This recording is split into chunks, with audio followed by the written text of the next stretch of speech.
my name is Alicia Jimenez and my topic is on gangs, specifically youth gangs. They often are to pose intimidation or violence on others while engaging in criminal activities or criminal acts. Yet at the same time, different gangs do serve different purposes, especially if they are from different areas. Growing up, being born and raised and living in California, you are able to see that firsthand, especially going to public schools. There is no one reason as to why juveniles do join gangs, but there are many risk factors such as socioeconomic reasons, culture, community, and even antisocial behavior has been linked to the reason as to why, or a risk factor as to why juveniles do join gang. They often include tradition and culture as well. And territory is also a big one. It can be called turf or barrio, depending who you ask. The first section that I will be going into detail over is the theory section. And the theory that I highlighted in my paper is the social disorganization theory.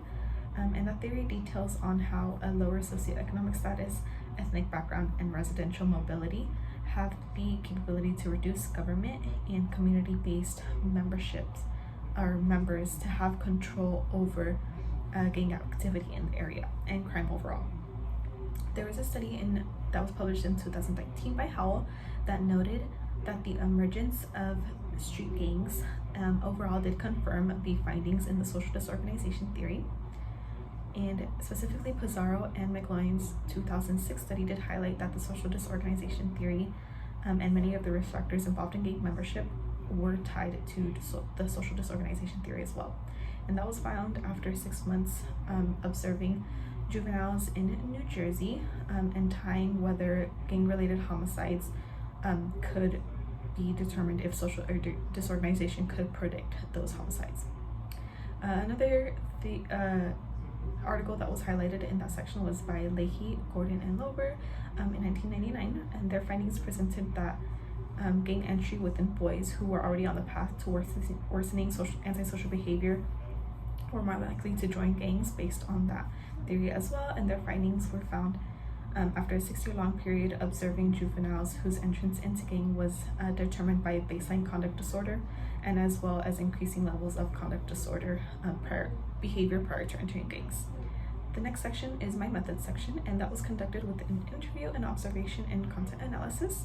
The interviewee was a 23-year-old male from Boyle Heights, and that is the area that I focused on within Los Angeles. Boyle Heights is located east of the Los Angeles River. And after living there for about 15 years, there was a lot to learn about the gangs in the area. The first question that was asked was on whether or not, why do juveniles join gangs? And the answer to that was mostly because that is what juveniles are used to. It is what they see every day in their community.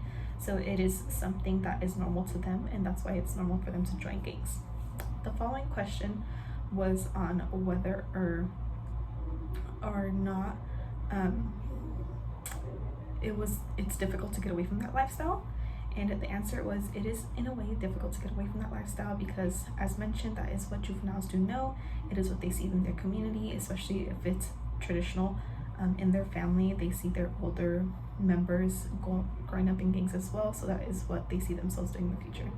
The last and final question that was discussed was on whether or not there was a cycle, on whether or not the cycle was going to end. And the answer to that was not a solid yes or no, just because, as previously mentioned, there is no one solid answer as to why juveniles do join gangs or as to why they are more likely to join them anyways.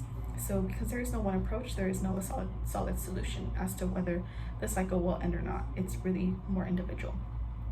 And then the observation was based on the LA Times, as they have reported on gangs in Boyle Heights over 15,000 times.